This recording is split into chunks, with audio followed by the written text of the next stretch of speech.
지난주에 우리가 함께 은혜 나눴던 지금 마가복음 강해 중인데 말씀의 제목이 뭐였어요? 혹시 기억나시죠? 네? 지난주에 저는 빠졌는데요. 지난주 예배에 참석하신 분들 한번 대답해 보세요. 주섬주섬 지난주 주보를 이제 찾고 있어요. 이제 대단들 하십니다.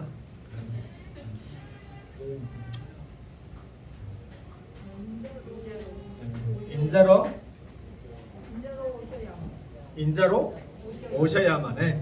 그래. 기억이 안 나면 얼른 빨리라도 찾아가지고 대답하는 것이 똑똑한 사람이지 뭐. 잊어버리는 어찌까요 목사님? 죽이든 살리든 알아서 하시오. 그러지 말고 눈치 빠른 사람은 얼른 잊어버렸더라도 지난주 주보를 딱 보면 나오죠. 근데 오늘도 마찬가지예요. 오늘 말씀도 이 말씀과 연이어서 예수님께서 인자로 오셔야만 누구를 부르시냐면 죄인을 부르실 수 있는 것이에요. 무슨 말이냐면 세상 사람들은 굳이 사단 마귀가 주는 그 욕심에 또 잘못된 그 의식에 의지해서 굳이 뭐라고 이렇게 항변합니까? 내가 누구다고? 신의 아들이다. 소위 말하는 Son of God. 이거 is join Son of God. 여기서 God는 소문자로 해야 돼. 왜냐하면 대국자라면 하나님 되어버리니까. 그러면서 지난주에 애국왕 바로는 태양신의 아들이다. 또 로마 황제는 자기 자신이 자칭 신이다. 또 절대왕정을 이뤘던 프랑스 루이 14세 같은 경우도 태양왕 해가지고 태양이 자기가 무슨 신인 것처럼 이렇게 한다. 근데 세상 사람들과 세상 권력과 정반대로 하나님이신 그분은 뭐라고 이 땅 가운데 오셨어요? Son of Man, 사람의 아들, 인자로 오셔야 된다 이 말이에요. 인자. 복습 시간이에요. 왜 인자로 오셔야 된다고 했어요? 인자로 오셔야만 하나님께서 모든 죄인들을 위한 대속의 십자가 대물로 사용되어 줄 수가 있기 때문에. 그러니까 예수님께서 이 땅에 오셔가지고 보여주신 그 모습은 완벽한 사람의 모습으로 오신 것이지, 신이니까 하나님이시니까 우리와는 조금 다른 특별한 그러한 환경 속에서 있었을 것이다 생각하면 오산입니다. 예수님도 피곤하셨고, 예수님도 슬펐고, 예수님도 배고팠고, 예수님도 피곤하셨고, 예수님도 십자가에 달려서 못 박힐 때는 너무너무 처절한 고통 속에서 울부짖었었고, 그리고 돌아가시고 다시 삶 안에 살아가시고.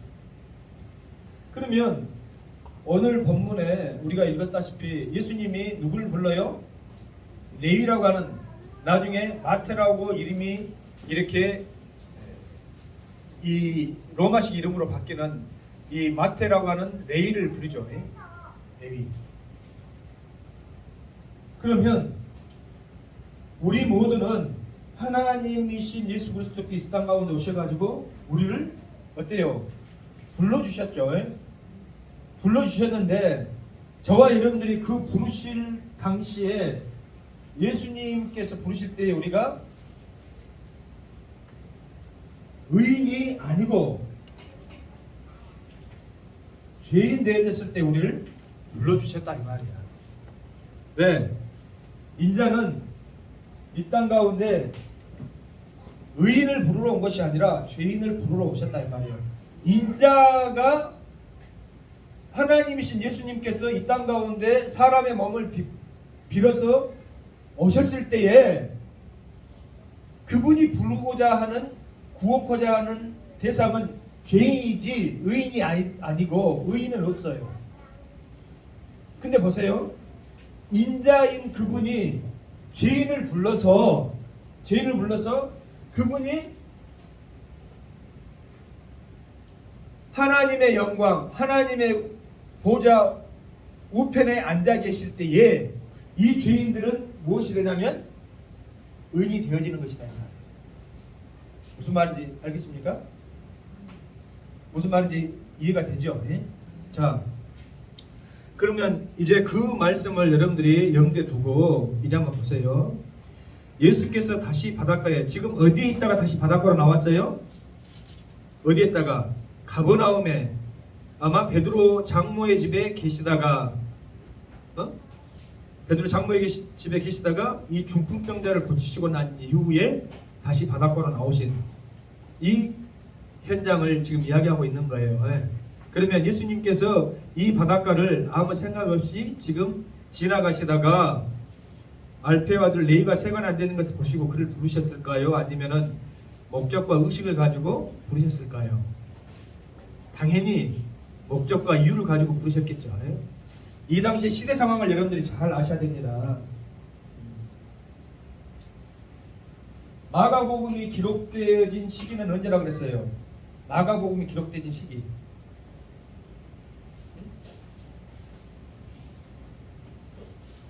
마가복음이 기록된 시기. AD 60. 우리 성도들은 참 편하네. 이적으로 다시 알려주고.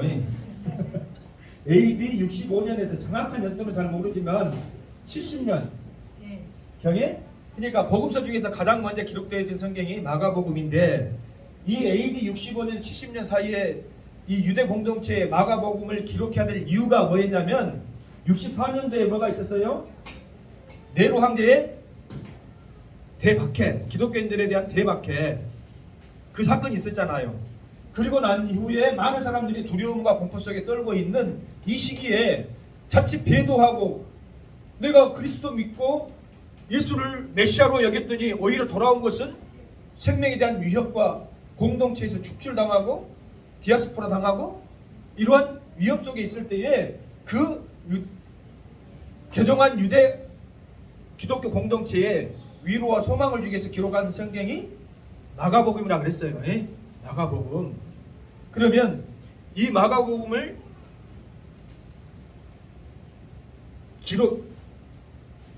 기록했는데, 여러분 잘 들으세요. 이 마가복음을 기록할 당시에 역사적으로 어떤 일이 있었냐면은 AD 43년까지 그 유명한 헤롯 성전이 건축이 되어집니다. 헤롯 대왕. 43년이면은 예수님의 공생의 기간을 포함하는 기간이죠. 예수님이 약 33살에서 34살까지 약 3년에서 4년 사역을 하시고 승천하셨으니까. 그러니까 예수님이 사역할 당시에 전 그 어떤 시기를 권력적으로 당당하고 있었던 사람이 누구냐면 헤롯 대왕이에요. 여러분들 복음서에 보면은 이 성전을 헐라 내가 사흘 만에 일으키리라 하시는 예수님과 그 바리새인과의 서기관들의 대화를 기억하시죠? 응? 기억해요? 안 기억해요? 그러면 그 대화가 있을 당시에는 헤롯 성전이 있었겠죠. 근데 복음서가 기록될 당시에는 헤롯 성전이 미안하지만 없었습니다. 왜 없었냐면은 AD 70년경에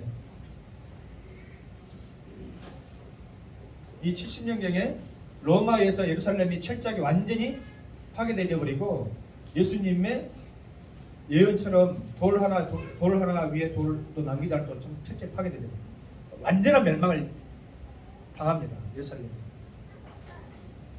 그런데 이제 보세요. 이것을 수십 년에 걸쳐 43년까지 이 헤롯 대왕이 성전을 건축하면서 어떤 정책을 펼쳤냐면은 어떤 정책을 펼쳤냐면은 여러분 한번 그 조선시대로 우리가 돌아가 보기 바랍니다. 조선시대 고종 때에 경복궁 재건을 위해서 뭘 발행하죠? 새로운 동전? 당백전을 발행하죠. 여러분들 역사 시간에 배웠던 거 다 잊어버렸을 것 같아. 그러다 보니까 물가 인플레가 일어나고 사람들이 원성이 자자하죠. 왜냐하면 세금이 막대하게 부과가 되어지고 그럴 수밖에 없잖아요. 어디에서 재정이 나와가지고 그 궁궐을 신축하겠어요. 그거 똑같은 거예요. 똑같은 짓을. 그러니까 헤롯 성전을 지을 당시에 모든 사람들이 느꼈던 막중한 세금에 대한 부담감, 막대한 세금에 대한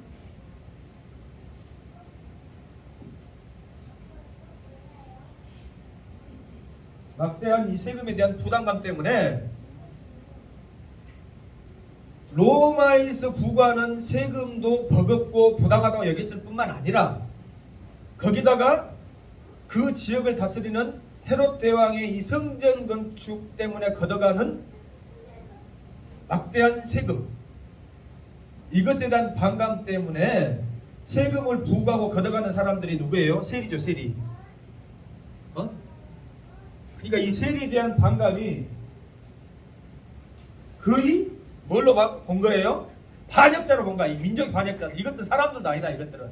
그러니까 성경에서는 세리를 어떤 사람들하고 동급으로 치냐면 세리와 몸 파는 창기와 똑같이 봐버린다. 이 말. 유대인들이 얼마나 미웠으면 그럴만 하잖아요.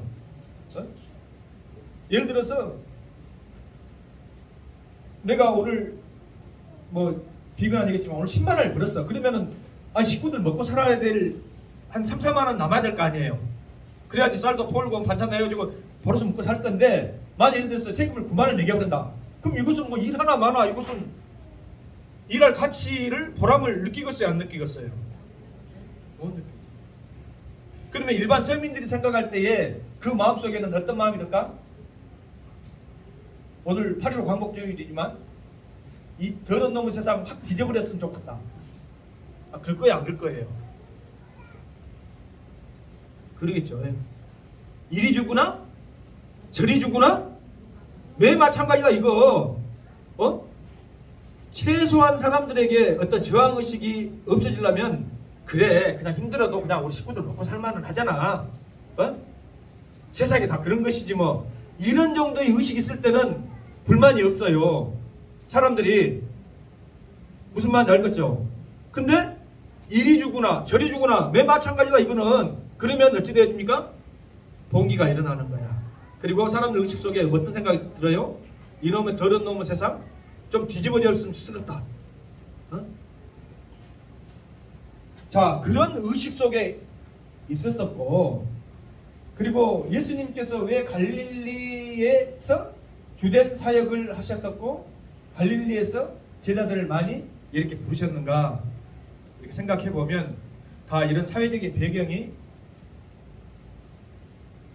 잡혀 있는 거예요. 베드로를 부르실 때도 마찬가지죠. 여러분들, 우리는 의심 없이 베드로야 나를 따라오니라. 내가 너로 사람을 낚는 어부가 되게 할 땐께. 그러면 예수님 그래야죠 하고 그냥 쫄쫄쫄 따라가는 것을 모습 보고 우리 아무 의식이 없이 그냥 의심을 안 하잖아요. 예수님이 제자로 딱 점 찍어가지고 부르셨으니까 따라갔겠지. 뭘 한 거 했겠어. 그 생각이 쉬운데 이러한 역사적인 배경이다. 시대적인 배경이다. 물고기를 잡아먹고 사는 사람들에게 있어서, 여러분 우리도 바닷가 출신이고 아버지가 선장 출신이기 때문에 우리 너무나 잘 알아요. 예수 사람들 잘 알 거예요. 배들이 나가가지고 조업을 해가지고 물고기를 잡아오잖아요. 그러면 그 물고기를 신선한 활어 상태에서 위판을 해야지 그 물고기가 값어치를 제대로 받아요? 아니면은 염장해가지고 통조림 가공해가지고 한참 있다가 팔아야지 돈을 더 받겠어요? 신선한 활어 상태일 때 위탁을 해가지고 바로 경매에 넘겨야지 돈을 많이 받는다 이 말이에요. 물고기 죽어보면 그 끝이에요. 그렇죠? 그러니까 어부들은 소망이 뭐겠어요? 많이 잡아가지고 얻는 후딱 파는 것이 소망이겠죠. 근데 세금을 거두려고 하는 이 당시의 시대적인 어떤 조세 정책은 뭐였냐면은 너희들 그래서는 안 돼. 그럼 뭐 해라고요?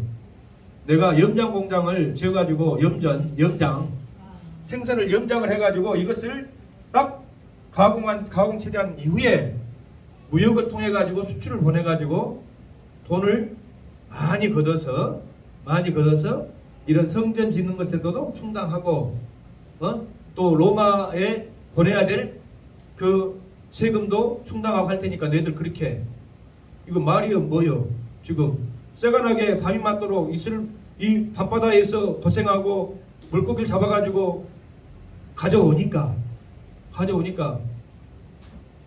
그 노력과 수고한 혜택이 자기들에게 돌아오기는커녕 어디로 다 가버려요.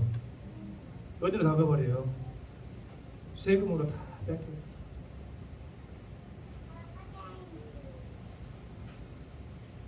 그래서 예수님을 따라 나설 수 있습니다. 그러면 여러분 한번 보실 수 있기 바랍니다. 이 레위라고 하는 사람은 유대인들의 입장에서는 어떤 사람이다 그랬어요? 민족의 반역자, 사람 취급도 받지 않는 그런 사람이잖아요. 근데 예수님은 유력한 자, 명망 있는 자, 예수님이 불러가지고 사람들을 모으는데 도움이 될 만한 사람을 부르는 것이 아니고, 여러분 한번 잘 생각해 보시라 이 말이에요.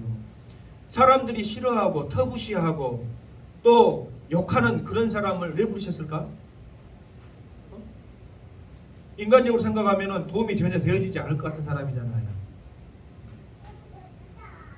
이것이 인자로 오신 예수님의 신비예요. 우리가 하나님의 나라 가서 영원한 구원을 받은 백성이 되어졌을 때는 우리가 예수 그리스도로 말미암아 의인이 되어져야 되고 그곳에는 죄인이 없어요. 그곳에는 다시 죄인을 불러줄 일도 없어요. 그러나 이 땅 가운데서 예수님이 인자로 오신 사람의 아들로 오신 이유는 유력한 자, 힘 있는 자, 잘 배운 자, 가진 자, 하나님 나라를 전파하는데 무슨 도움이 될 만한 자, 이런 사람을 부르시기 위해서 예수님이 오신 것이 아니고 오직 예수 그리스도 아니면, 예수님 아니면, 오직 예수 아니면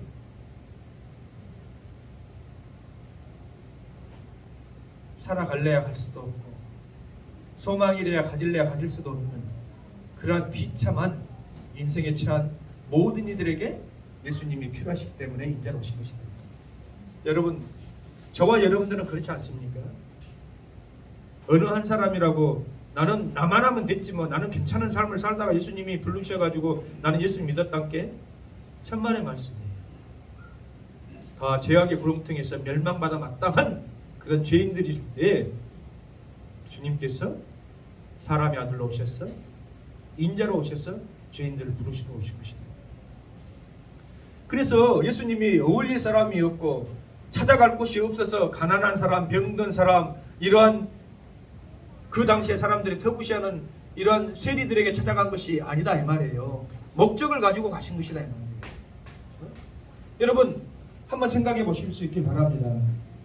우리가 사과라고 하는 이 사과 있죠, 사과. 이거 뭐예요? 잘 그렸죠? 잘 못 그렸어요? 사과같이 안 보여요? 사과요.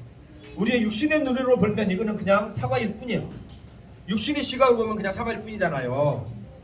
근데 하나님께서 영의 시각으로 이 사과를 보면 이 속에 담겨있는 무엇을 보는 거예요? 씨를 보는 거예요. 씨. 우리는 사과 과육만 먹고 딱 버려버리잖아요. 그런데 이 사과는 과육이 먹혀져야지 돼. 그래야 씨가 버려져서 땅에 심겨지니까. 우리를 바라보는 하나님의 시각이 너는 괜찮다, 너는 쓸만하다 이래서 보신 것이 아니고, 이 번지르르한 먹음직스러운 과육을 보신 것이 아니고, 이 속에 있는 아무짝에 쓸모없을 것 같은 이 작은 씨앗을 우리 주님은 어쩐다? 보신다 이거예요. 저와 여러분들은 마찬가지예요. 늘 제가 우스갯소리로 이야기하잖아요. 이 겉에 있는 멋진 과잉만 보려고 한다면 전국 1등부터 전국 1등부터 한 10만 등까지만 너 교회 와. 나머지는 다 필요 없어. 만일 이랬다고 한다면 우리가 어떻게 그 등수 안에 들겠어요?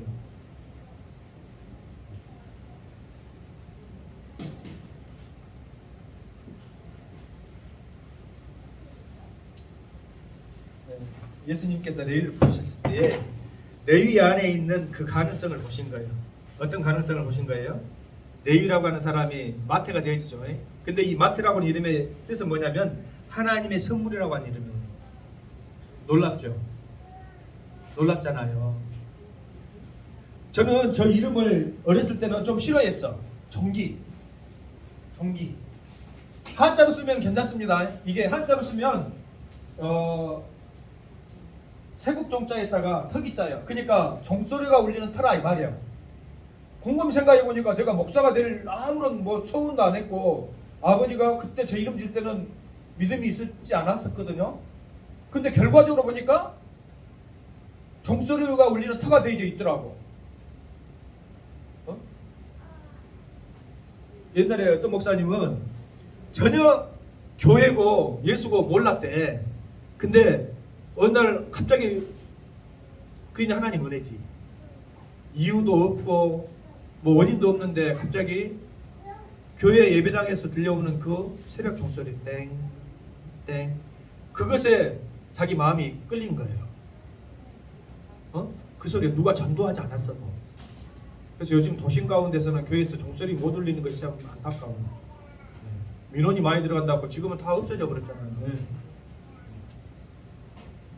근데 새벽에 고성 방가하고 막 자동차 막 그 오토바이들 바바바바방 하고 다니는 그런 소리는 괜찮은데 이 저주 같은 어둠의 세상에 울려 퍼지는 그 생명의 소리는 다들 싫어요. 왜? 그들이 어둠이니까. 참 안타깝죠. 우리가 생각하는 거. 근데 뭔 이야기를 하려고 하냐면은 이 종기라고 하는 이름을 나는 싫어했어. 왜 싫어했냐면은 그 얼굴에 뾰루지 나잖아. 뾰루지. 그럼 아이들이 얼마나 짓궂습니까? 막 이런 이름 있으면 이 별명 붙이고 저런 이름 있으면 저런 별명 붙이고 다 그래. 그랬잖아요. 우리 시대는. 네. 건수만 있으면 갖다 붙이는 것이 아이들 그 놀림 내지는 그런 대상인데 종기가 되니까 종기 한다 이 말이에요. 근데 보세요. 이 종기다 이제 갖다 꿈보다 해몽이지만은 종기 오 종기하신 주 감사 찬양과 영광 받으실 주님. 나는 일부러 발음을 종기라고 한다 이 말이야. 여러분 다 마찬가지예요. 여러분들을 세상에 그대로 내버려뒀으면은 그냥 그 상태로 썩어져서 멸망의 길로 갈 수밖에 없는 그저 그런 인생들이었다 이 말이에요. 저도 마찬가지예요. 그렇잖아요. 근데 예수님이 불러주시고 우리 속에 있는 작은 게다시와 같은 그 가능성을 우리 주님께서는 우리 안에 불어 넣어주신 것입니다. 할렐루야 믿습니까? 그 가능성 때문에 우리는 변화되어지는 거예요. 새 사람이 되어지는 거예요. 마태라고 하는 이 레위라고 하는 원래 레위는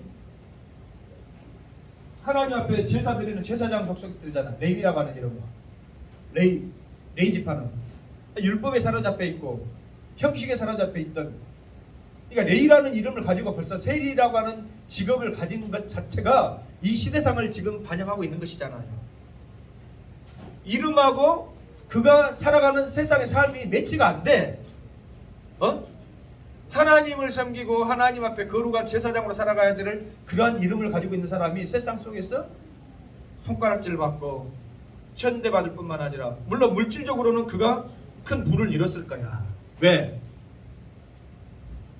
세리들은 다 부자였으니까. 어떻게 부자가 됐는지는 여러분 잘 알겠죠? 착복하고 받은 세금을 부과해가지고 나머지는 삥땅치고 흔히 말하는 횡령. 그러니까 동족들 입장에서 볼 때는 저것들은 민족의 반역자다 이 말이에요. 그런 정도로 삶을 살았던 그 사람에게 아니 세상에 하나님의 선물이라고 마태라고 하는 이름이 가닿기는 합니까? 가닿기는 해요. 근데 그 이름을 주신다. 여러분 베드로는 그렇지 않았어요? 베드로도 마찬가지지. 베드로 이름이 원래 베드로입니까? 아니야. 뭐예요? 시몬. 요나의 아들 시몬. 시몬이라고 하는 것은 갈대라는 뜻이에요. 갈대. 그러니까 연약한 인생을 표방하는 대표적인 사람이다 이 말이야. 이럴 땐 이러고 저럴 땐 저러고 갈팡질팡 이익에 따라서 움직이고. 우리가 다 그런 인생들이지 뭐예요. 예수 믿기 전에는. 그런데 그 시몬 속에 있는 반석과 같은 믿음을 예수님은 어째요? 보신 것입니다. 이름을 시몬이라 하지 않고 이제 페트라 반석이라고 합니다. 여러분 이것은 신약시대 예수님만 그렇게 하신 것이 아니에요. 잘 보세요. 야곱이라고 하는 사람의 인생이 얼마나 참 비열하고 투정적이고 어찌 보면은 야곱이 바로 앞에 섰을 때 내 나그네 인생길이 145년이나 참 험한 인생을 살았습니다. 자기가 자기 자신을 자기 소개할 때에 나 참 험한 인생을 살았어 할 때에 우리가 그 인생의 여정을 알잖아요. 할 수만 있으면 손해 안 보려고 하고 할 수만 있으면 움켜쥐려고 하고 할 수만 있으면은 어쩌든지 아둥바둥 바락바락 했으라도 살려고 하고 그것이 나쁜 건 아니죠. 인간적인 모습으로 보면. 근데 인간적인 모습일 수는 있으나 겉표면은 인간적인 모습일 수 있으나 그 속에는 하나님의 축복과 은혜가 있는 인생이 아니었습니다. 속이고 자기가 속인 만큼 또 속임 당하고 그러면 또 도속여 먹고 우리 의식 속에는 아직도 그런 것들이 있어요. 목사가 되어진 저 의식 속에도 그런 교육을 받아서 그런지 몰라도 그런 것들이 조금씩 아직 남아있는 걸 보고 제가 섬찟섬찟 놀랍니다. 뭐냐면은 우리 군대 있을 때 있잖아요. 군대 여자분들은 군대 이야기하면은 뭐 경험을 안 해봐서 잘 모르는데 군대 있을 때는 제일 좀 힘들었던 것이 뭐냐면은 분명히 내 물건이 내 눈앞에 있었는데 감쪽같이 없어져 버려. 감쪽같이 속옷이랄지 양말이랄지 그런 것이 없어진다 이 말이에요. 그러면 이제 관물 조사를 나와. 그러면은 어떻게 됩니까? 나는 지지게 혼나겠죠. 그러기 전에 고참들이 뭐라 그러냐? 야 군대 물건이 네 물건이야 나 물건이야 나 물건이 네 물건이니까 빨리 가서 채워다 넣어. 어디 가서 채워놓을 거예요? 빨래터 가가지고 나무 것 훔쳐다가 갖다 채워 넣으라는 거예요. 너 혼나기 싫으면. 그런 교육을 받습니다. 그래요. 세상 속에서 성공하기 위해서는 어째요? 경쟁 속에서 내몰릴 때는 다른 사람을 배려하고 다른 사람을 사랑의 눈길로 볼 수 있어요 없어요? 못 봐요. 할 수만 있으면 내가 짓밟고 야곱 같은 그런 심정으로 형 뒤꿈치를 잡아서라도 내가 먼저 나가야 되고. 사실은 우리가 그렇게 교육받았고 그것을 바른 가치인 줄로 생각하면서 살았던 세상 사람들이었다. 그래 안 그래요? 저는 그렇게 살았어요. 예수 믿고 난 이후에도 저 안에 그런 것들이 있을 때 섬찟섬찟 놀라요. 좀 죄송스러운 말이지만 우리 주한이가 고등학교 다닐 때 멀쩡한 자전거 2대를 나 끝까지 포함해갖고 3대를 다 도둑 맞아버렸어. 자전거 3대를. 제 마음속에 어떤 생각이 들었을까요? 오늘 밤에 그냥 모든 자전거에다 그냥 불 질러버릴까? 뭔 도둑놈 새끼들이 저렇게 타겟을 정해도 저런 타겟을 정해갖고 3대씩이나 훔쳐가냐? 목사님 제 마음속에도 흠칫흠칫 놀란다. 그게 뭐예요? 우리 속에 있는 뿌리 박힌 심플 네이처. 심플 가득 찬 죄가 가진 심플 네이처.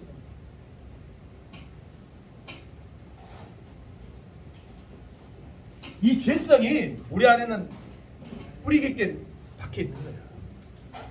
여러분들이 서로 고백을 안 해서 그렇지. 하나님 앞에 내가 벌거벗은 맨낯으로 영적인 모습 딱 섰을 때에 이런 죄성의 딱 모습을 보고 우리가 놀라지 않으면은 여러분 안 돼요.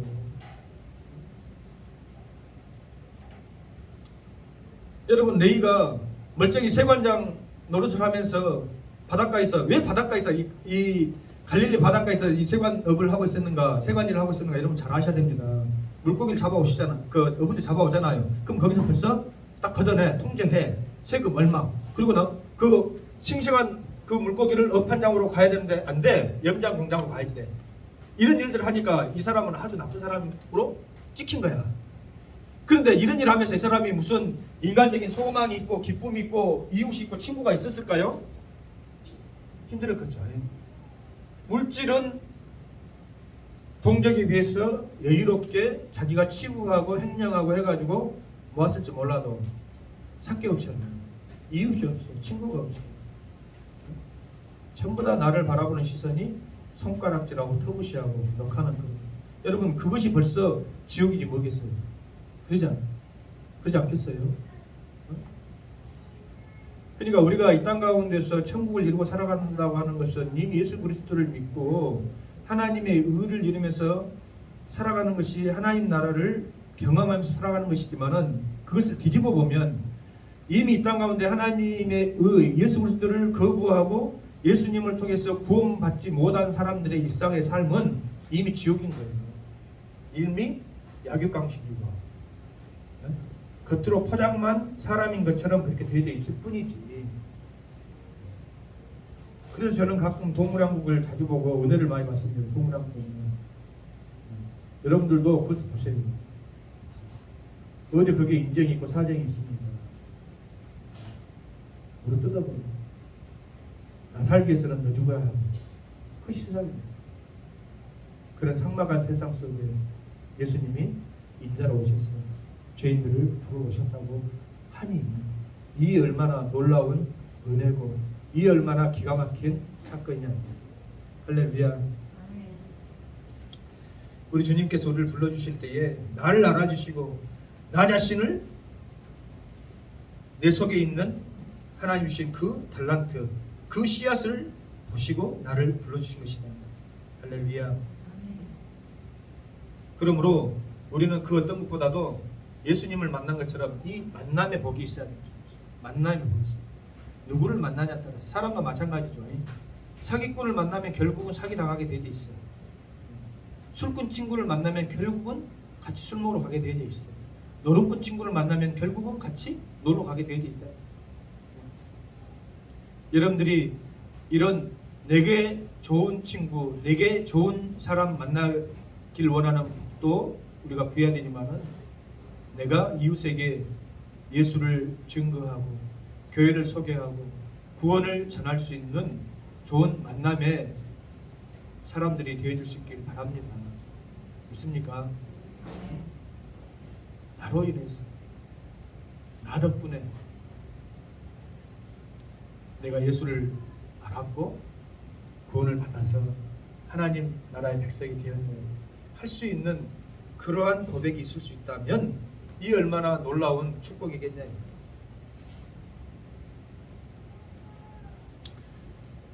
그리고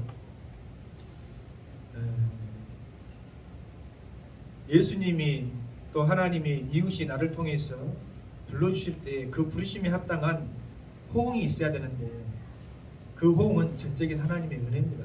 내가 결심한다고 되어지는 것이 아니고 그러니까 하나님께서 불러주실 때에 내 속에 아멘하고 따라 나올 수 있는 그 호응은 내 힘과 능력이 아니야. 이것은 전적으로 하나님께서 무르익게 만들어 주셔야 되는 거야. 이 레위라고 하는 사람의 삶이 나는 이걸로 그냥 만족해. 불만이 없어. 다른 이웃들과 비교해 봤을 때 나는 물질적으로도 풍족하고 뭐 이웃이 좀 없고 남들이 나를 좀 비웃어서 그렇지 어리석은 것들 세상은 그렇게 사는 것이 아니야. 나처럼 살아야 되는 것이요. 이 바보들아 빼앗고 쌓고 남들이 욕하든 말든 세상 그렇게 살아야지. 너희들같이 이렇게 살면 되냐? 이런 마음을 먹고 있었으면 백날 예수님이 부르신다고 한들 무슨 소리예요? 예수님 당신 뭔데 나를 부르시고 나 이 좋은 직장 다니고 있는데 이 세리라고 하는 엄만 그대로 붙잡고 있으면 자자손손 대대손손 묵고 살만 할 거인데 내가 뭐들라고 예수님을 따라갑니까? 안 따라갑니다. 이랬을 거 아니에요. 그러니까 저는 이 장면을 보면서 이제 우리 집사람이 증인이고 또 오늘 감사하게 우리 사촌 누님 또 오셔가지고 하지만은 멀쩡히 직장 잘 다녔다 이 말이에요 제가. 뭐 백수건달로 놀다가 할 일이 없으니까 어디 신학교나 가볼까 한 것이 아니라 멀쩡히 직장 잘 다니고 그 당시에는 아버지 어머니 다 살아계시고 모교에서 인정받고 장로님으로 여러분들 늘 제가 간증하잖아요. 나름대로 전혀 목회의 생각도 의향도 없었던 그 사람을 근데 그 마음속에 조금씩 조금씩 그 마음을 심어줬던 분이 있는 우리 이제 그 친누나가 집사인데 자네 목회해야 되겠네.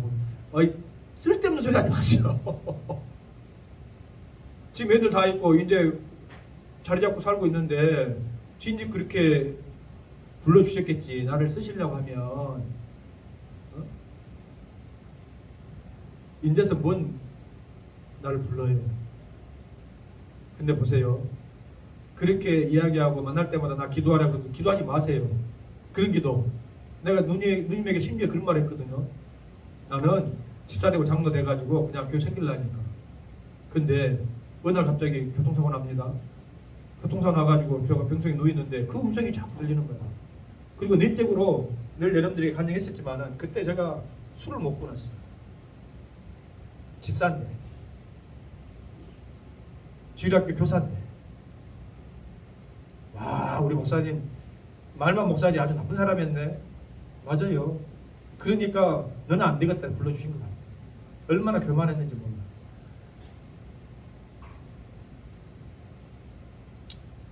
교통사고 나가지고 병원에 누있다고 누가 다 서운하겠어? 어? 근데 그 내 모습이 아픈 건 둘째치고 내 모습이 너무 부끄러운 거예요. 주일날 애들 앞에서 주일학교 교사로 서 있는데 그 전날까지 직장 동료들과 어울려야 된다는 핑계 때문에 술 마시고 입에서 아직 술 냄새가 가시지 않는 그 상황 속에서 애들 가르치고 있는 이 모습이 불편은 했었지만 부끄럽진 않았었어요. 근데 사고 나고 난 이후에 병상에 누워있는데 얼마나 그것이 부끄럽고 얼마나 못 견디게 내 안에 어떤 그 내적인 갈급함으로 다가오는 건가요. 내가 이렇게 살아서는 안 되겠구나. 내가 이렇게 살아서는 안 되겠구나. 내가 이렇게 살아서는 하나님의 기쁨이 안 되겠구나 하는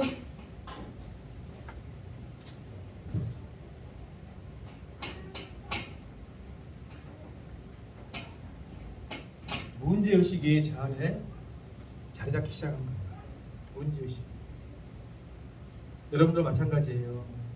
내가 이렇게 살아서는 안 되겠구나 하는 문제의식이 없으면 이웃이 아무리 전도해도 아무리 예수님이 나 이름 불러준다 해도 나 이거 괜찮은데요?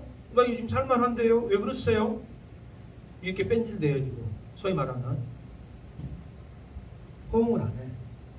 호응을 안 해. 나는 그때 인간적인 생각으로 나를 부르시려면 20대 초반에 일반대학 가기 전에 신학대학 가게 하고 빨리 사역하게 해가지고 빨리 유명하게 하고 멋진 목회하게 하나님이 그렇게 나를 부르셨어야지. 이제 30 훌쩍 넘어가지고 결혼 시집장가 다 가고 애들까지 있고 하는데 그때는 뭘 나를 분다냐? 나는 그런 생각을 많이 가졌다 이 말이에요. 그때는 뭐가 없었어요? 문제의식이 없었어. 내 삶에 대한 전혀 신앙적인 문제의식이 없었어요. 이만하면 됐지 뭐. 살만하고 부모님 물려준 재산 있고 직장 있고 교회 가면 인정받고 사랑받고 내가 뭘 부족해? 전혀 문제의식이 없었으니까 그때는 하나님이 나를 불러주실래야 호응이 안 돼. 그러나 내적으로 내 모습이 부끄럽다 하는 그런 시간을 딱 갖게 만들어주시더라고요. 그러니까 딱 서운하게 됩니다. 그때부터 이제 말할 수 없는 고생이 시작되어졌지만은 제가 냉정하게 이야기해서 그때 그냥 직장 다녀가지고 평범하게 살아간 삶과 지금과 어떻게 비교할 수 있겠어요? 제가? 비교할 수 있겠냐 이 말이에요. 그거는 삶도 아니에요. 묵고는 살았겠지. 다시 돌아가라면 제가 돌아가겠어요? 여러분 아까 내가 기도하면서 뭐 칼갈이 정도로 이런 뛰다가는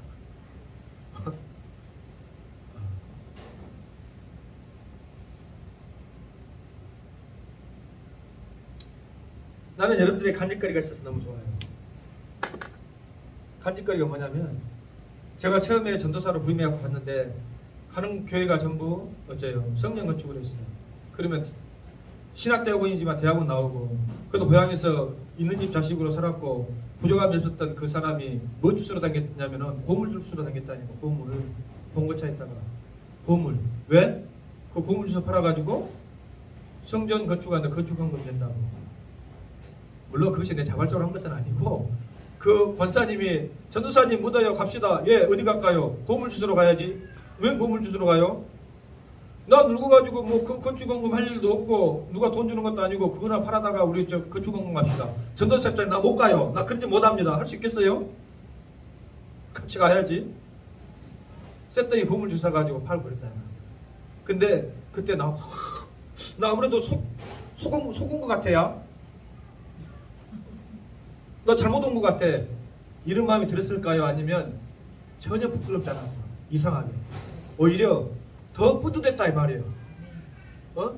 수많은 돈을 가지고 하룻밤에 막 수백만 원치 술 먹고 집탕거리고 허랑방탕한 그때 했던 돈 가치하고 몇천 원, 그 해봐야 12,000원, 13,000원 잘 팔아봐야 쇳덩이 주셔가지고 고물상이 주면. 근데 그거 주셔가지고 하나님 앞에 건축원금 드릴 때 드리는 내 모습이 얼마나 더 자랑스럽고 이 문제의식이 없었다고 한다면 삶의 가치가 달라졌겠냐. 여러분도 마찬가지예요. 여러분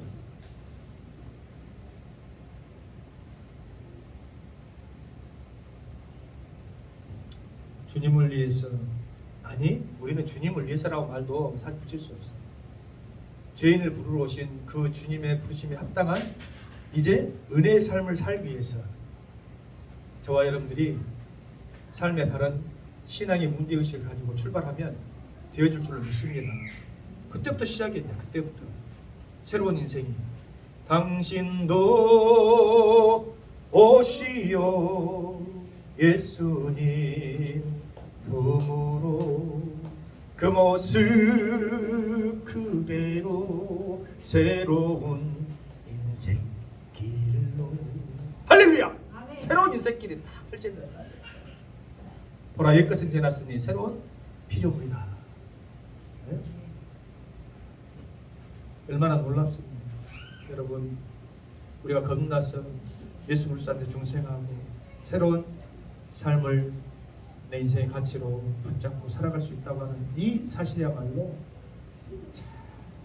구원받은 인생들이 고백하고 감사해야 될 내용 아니겠어요? 응? 그래서 예수님께서 죄인들과 함께 먹고 마신 거예요. 함께 먹고 마신 것은 뭐냐면 그들이 나의 가족이다. 가족. 유명한 시편 23편 그 다윗의 고백에 주께서 내 원수의 목전에게 상을 베푸시고, 그 상은 밥상을 말하는 것입니다.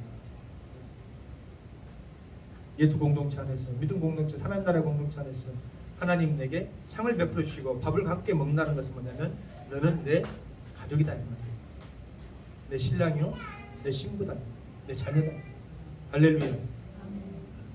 그런 은혜와 축복을 받아 누리는 것이 예수 믿고 구원함 받은 인자로 오신, 죄인을 부르러 오신 예수님께서 우리에게 주신 은혜와 축복임을 여러분들 믿어 의심치 않기를 원합니다. 나는 의인을 부르러 온 것이 아니요 죄인을 부르러 왔다. 의인은 없나니 이 땅 가운데 의인은 없다. 그래서 예수님께서 인자로 오셔서 죄인을 부르러 오신 것입니다. 믿습니까? 기도합니다. 하나님 아버지, 죄인된 우리를 이 땅에 인간의 몸을 빌어서 인자로 오셔서 구속주로, 대속주로 십자가를 지시고 우리의 모든 허물과 죄악들을 용서해 주셨는데, 이제 우리가 진정한 삶의 사명의 현장으로 나아가기 위해서는 우리 안에 신앙의 바른 문제의식을 가지고 그 부르심에 합당한, 그 부르심에 은혜의 호응을 할 수 있는 신앙의 성숙한 믿음을 우리에게 허락하여 주시어서 세상 가운데 주님의 지금까지 붙잡고 살아갔던 그러한 세상의 가치관에 주님 주신 새로운 신앙의 믿음의 가치로 바르게 살아갈 수 있고 은혜롭게 살아갈 수 있고 복되게 살아갈 수 있도록 우리를 불러주셨으니 감사합니다. 하나님, 오늘도 주신 귀한 말씀을 통하여서 힘을 얻고 구별된 하나님의 사람들로 이 땅 가운데 살아갈 수 있도록 축복하여 주옵소서. 예수님 이름으로